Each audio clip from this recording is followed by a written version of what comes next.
राहुल गांधी जी को दिल से धन्यवाद देते हैं कि पूरे देश में इन्होंने यात्रा किया, चाहे कश्मीर से कन्याकुमारी हो या पश्चिमी राज्यों से लेकर के हमारे नॉर्थ ईस्ट स्टेट से लेकर के हर जगह राहुल जी ने यात्रा की है और एक पैगाम, एक संदेश देने का काम किया है, जो कि आज के दौर में बहुत ही जरूरी है, प्रासंगिक है। आज एक तरफ जहां नफरत फैलाया जा रहा है, जहां टकरार की बात की जा रही है, जहां प्रोपेगेंडा किया जा रहा है, जहां देश के संवैधानिक संस्थानों को हाईजैक किया जा रहा है, अस्थाई सरकारों को, चुनी हुई सरकारों को, लोकतंत्र में मतदान जो आप लोगों ने किया वैसी सरकारों को खरीदा जा रहा है, ईडी सीबीआई के जरिए डरा करके तोड़ा जा रहा है, गिराया जा रहा है।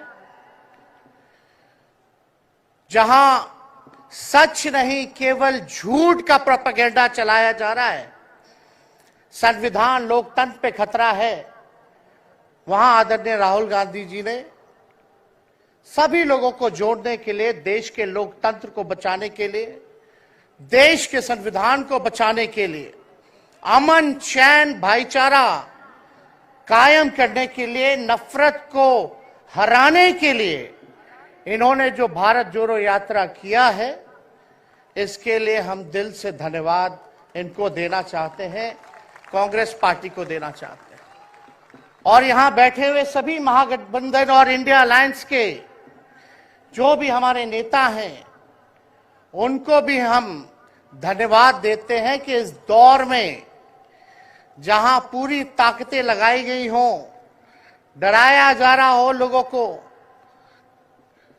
लालच दिया जा रहा हो, लेकिन हम सब लोग मिलकर के इस देश के संविधान और लोकतंत्र, भाईचारा और जो इस देश की खूबसूरती, डाइवर्सिटी है, उसको बचाने के लिए एकजुट हुए हैं।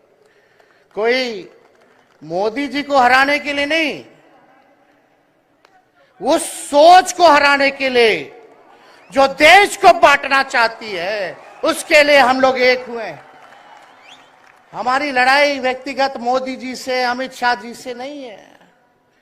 हम लोग तो हमेशा से उन विचारधारा के लोगों से लड़ाई लड़ने का काम किए हैं जिन्होंने हमेशा से, जिनका आजादी में कोई योगदान ना रहा हो, जो तिरंगा ना फहराए हो अपने दफ्तर पे, और आज कहते हैं वो देश के सबसे बड़े देशभक्त हैं। अरे मेरा मानना है कि देश में सबसे बड़ा अगर अपना दुश्मन है तो बेरोजगारी है, महंगाई है, आज गरीबी है, वो सबसे बड़ा दुश्मन है। आज मुद्दे की बात नहीं होती। मोदी जी समुद्र के अंदर चले जाएंगे, कारपेट बिछा करके बैठ जाएंगे, उसकी चर्चा होती है, लेकिन किसान भाइयों का आय दुगुना का वादा किया था। जब हम लोग सवाल पूछते हैं, राहुल जी सवाल पूछते हैं, क्या हुआ 2 करोड़ रोजगार का, क्या हुआ 15-15 लाख का, तब ये गोदी मीडिया और भाजपा के कुछ लोग एनर्जी ड्रिंक पी करके हम लोगों को गाली देने का काम करते हैं। और पटना की जो रैली हुई, 10 लाख से भी ज्यादा लोग आए पटना में, जन विश्वास रैली हम लोगों ने किया। और आज का जो जन सैलाब देकर के फिर से मीडिया के लोग और भाजपा के लोग एनर्जी ड्रिंक पीना पड़ेगा। अरे डरने वाले लोग नहीं है यहां, हम लोग लड़ने वाले हैं, अपने लिए नहीं, आपके लिए लड़ने आए हैं, आपकी लड़ाई लड़नी है। इसलिए हम ये पैगाम लेकर के आए हैं लालू जी का। डॉक्टर के सलाह पे ज्यादा घूमने से मना किया गया है, लेकिन लालू जी अभी भी तैयार हैं मोदी जी का दवाई करने के लिए। उनको कितना भी सताया जाए, डराया जाए, उनका बाल पक गया इनसे लड़ते लड़ते, लेकिन वो डरे नहीं, झुके नहीं। आज महाराष्ट्र में, खास तौर पे बंबई में राहुल जी ने निमंत्रण दिया और हम लोग यहाँ आए हैं। और यहाँ बिहार के लोग भी काफी बड़ी तादाद में बसते हैं। हम रउआ लोग इनके भी कहते नहीं, बच के रहिए भाजपा के लोग से। ये लोग गोबर को भी हलवा दे करके परोस देता है, इतना झूठ बोलते हैं। हम तो पहले भी कई बार कहे, मोदी जी प्रधानमंत्री है, ठीक है, लेकिन साथ ही साथ वो झूठ बोलने के फैक्ट्री भी है। मोदी जी झूठ बोलने के मैन्युफैक्चरर भी है, होलसेलर भी है और डिस्ट्रीब्यूटर भी है। ये उनका काम है। हम लोग सच्चे लोग हैं और सच्चे लोगों को कितना भी डराओगे, डरते नहीं। सांच को आज क्या, इसलिए हम लोग लड़ेंगे। इनके गीदड़ भपकी से हम लोग डरने वाले हैं। आप बताओ, आप लोग डरोगे? लड़ाई लड़ोगे कि नहीं लड़ोगे? साथ दीजिएगा ना सबका?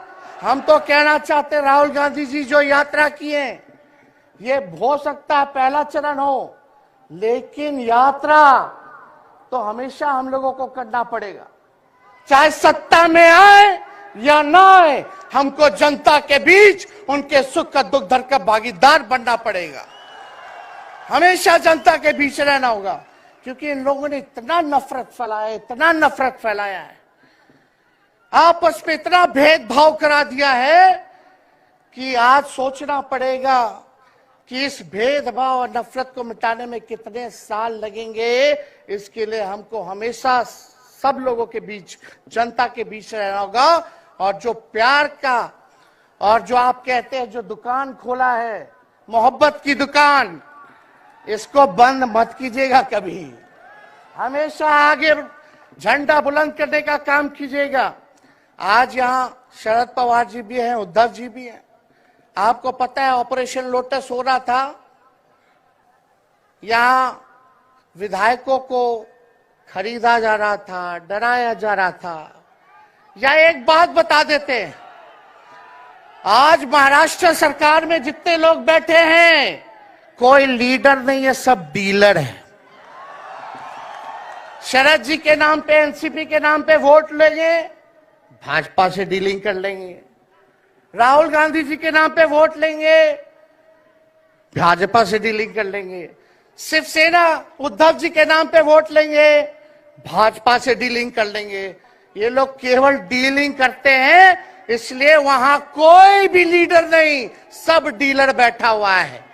और जो डरे डरे लोग गए, अच्छा हुआ चले गए, उससे कोई फर्क पड़ने वाला नहीं है। हमको कितना भी मिटाने का कोशिश करोगे, फिर से हम कारवा बनाने का हौसला रखते हैं।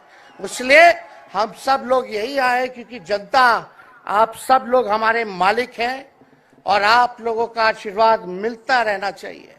अरे महाराष्ट्र में तो कम से कम विधायकों को ले गए, बिहार में तो हमारे चाचा को ही हाईजैक कर लिया। बड़ा सुनते हैं, मोदी जी बार बार कहते हैं कि मोदी जी की गारंटी जो है सबसे मजबूत वाली गारंटी है। हम मोदी जी को चैलेंज करते रहे, मोदी जी सबसे पहले, बाद में जो गारंटी देना, लेकिन अगर मेरा चाचा का गारंटी देकर दिखा दो पहले कि वो फिर से पलटेंगे कि नहीं पलटेंगे।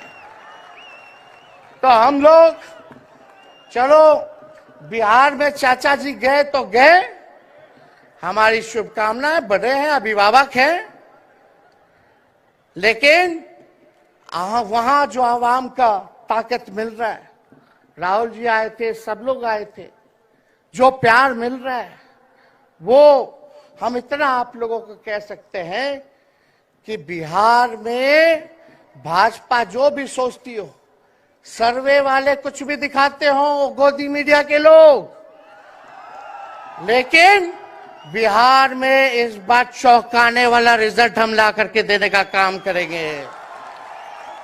और आप लोगों को भी कहेंगे कि एकजुट हो जाइए, एकजुट होकर के लड़ाई लड़िए। ये मोदी जी क्या बोलते हैं, 2 करोड़, हम मोदी जी को चैलेंज करके बोलते हैं 17 महीने केवल डिप्टी सीएम हम बिहार के रहे, 5 लाख लोगों को सरकारी नौकरी दिया।